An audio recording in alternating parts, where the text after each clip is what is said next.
से छूट जाएगा तो मैं कभी भी इस दंड कारण में मन में नहीं आता, मैं उसकी अयोध्या के आस-पास रह जाता। ऐसा कैसा मैं भाई हूँ जो पत्नी को प्राप्त करने के लिए अपने भाई को छोड़ दिया, मैं इस कलंक से कैसे जीवित रह पाऊंगा। तुम वो भाई हो जो मुझे थोड़ा सा भी कष्ट होता था तो तुम जनक जी से लड़ने चले गए, तुम दशरथ जी से, मेरे पिता से लड़ने चले गए कि मैं अभी युद्ध करता हूँ और आपको राजपद की प्राप्ति कराता हूँ। आज मैं रो रहा हूँ और तुम अभी तक तुम सोए हुए हो, तुम उठो, मुझसे बातें करो।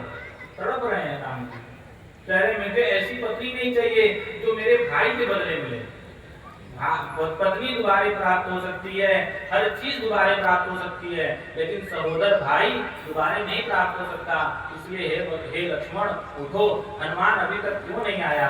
उसी समय हनुमान जी आ जाते हैं। वहां पे करुण रस चल रहा था, तुरंत ही वीर रस की प्राप्ति हो जाती है और तुरंत ही सुषेण वैद्य जो है, जो संजीवनी बूटी है, वो लक्ष्मण जी को पिलाते हैं, जिससे तुरंत ही उनके अंदर चैतन्यता आ जाती है और वहां पर तुरंत भगवान खुश हो जाते हैं और लक्ष्मण जी बैठ जाते हैं। फिर इधर रावण को जब पता लगता है कि लक्ष्मण जी को चैतन्यता आ गई है तो वह जाता है रात में ही और कुंभकर्ण को उठाता है।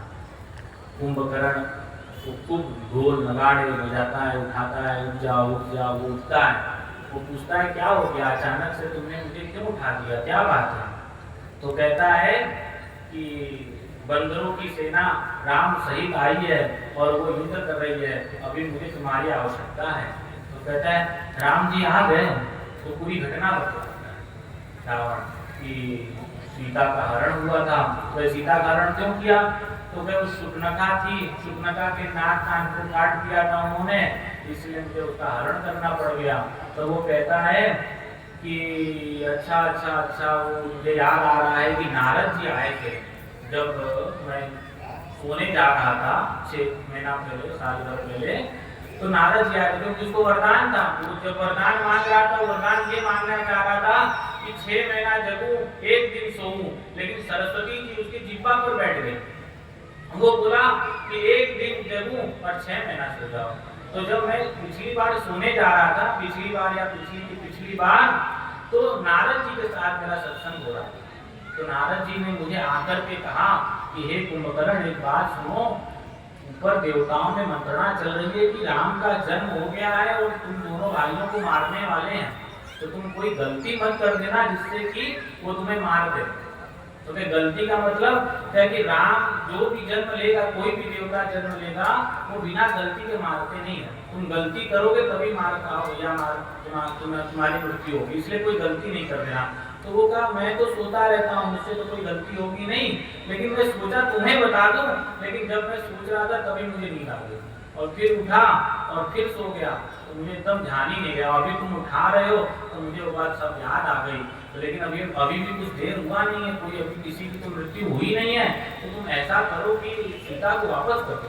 सीता जगदम्बा जगत जननी है, तुम समझ नहीं गए हो, ये पूरे देवताओं की चाल है तुम्हें फंसाने के लिए। तो कहता है रावण कि अब जो हुआ सो हुआ, अब तो युद्ध करना ही अंतिम निर्णय है, अब हम फिर दिखा के भाग नहीं सकते। तो वो कहता है कि तुम्हारी बुद्धि भ्रमित हो गई, तुम्हारे बुद्धि में पाप बढ़ गया है, इसलिए तुम समझ नहीं रहे हो।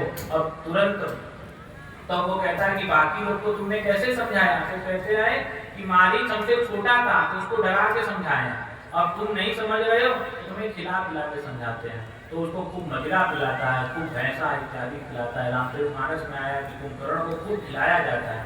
तो बुद्धि दो ही प्रकार से भ्रमित होती है, या तो डर के मारे या तो खिला पिला करके। दूसरे को जैसा अन्न आप खिलाएंगे वैसे उसकी बुद्धि भ्रमित हो जाएगी।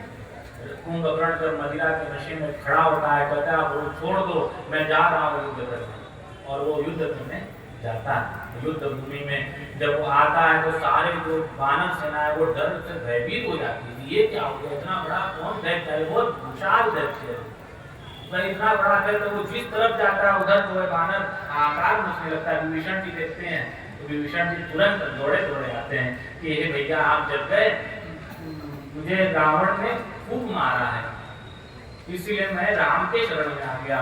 मैंने उसको समझाया था कि आप राम के शरण में चलेंगे, लेकिन वो माना नहीं।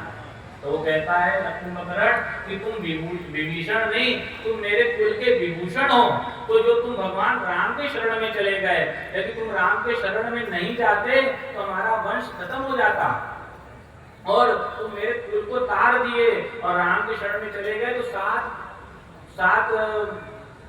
पुस्त पहले और 7 पुस्त पीछे 21 पीढ़ियों को तुमने तार दिया। अच्छा है कि तुम वहां पे हो, लेकिन अब तुम मेरे पास से हट जाओ, क्योंकि मुझे दिख नहीं रहा है। अब मैं सबको मारूंगा, जो मेरे सामने आएगा मैं सबके साथ युद्ध करने वाला हूँ, इसीलिए तुम मुझसे दूर हो जाओ। मैं नहीं चाहता कोई राम भक्त मुझसे मृत्यु को प्राप्त।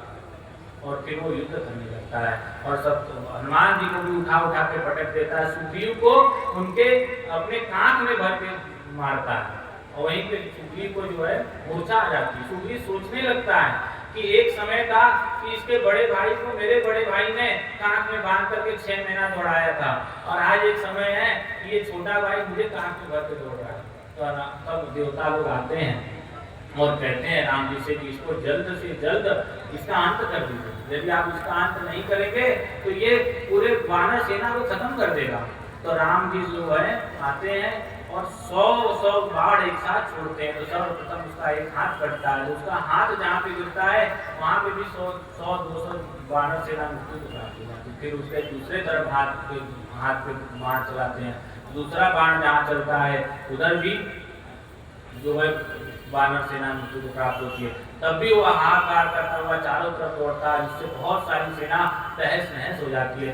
फिर भगवान जो है उसके जो सर पे वार मारते हैं, जिससे उसका सर जो है सीधा रावण के रंगशाला में जाकर गिर जाता है और उसको मृत्यु को प्राप्ति होती है। और रावण वहीं रोने लगता है, कहता है कि मैंने अपने भाई की मृत्यु हो गई, मैंने बहुत बड़ी गलती कर दी, लेकिन अब कोई फायदा नहीं है, अब तो युद्ध होगा। तब मेघनाथ कहता है कि हे भगवान, आप क्यों चिंता करते हैं? मैंने तो अभी देखिए लक्ष्मण को मार गिराया है, अभी मैं कल फिर जाऊंगा और देखिएगा मैं उसको और मारूंगा। तो फिर वो कल फिर दूसरे आज की युद्ध समाप्त हो जाता है। फिर दूसरे दिन मेघनाथ एक विशाल रथ पर बैठ करके युद्ध करने जाता है, और भगवान राम और लक्ष्मण दोनों एक साथ मेघनाथ से युद्ध करते हैं। और वो वहीं पे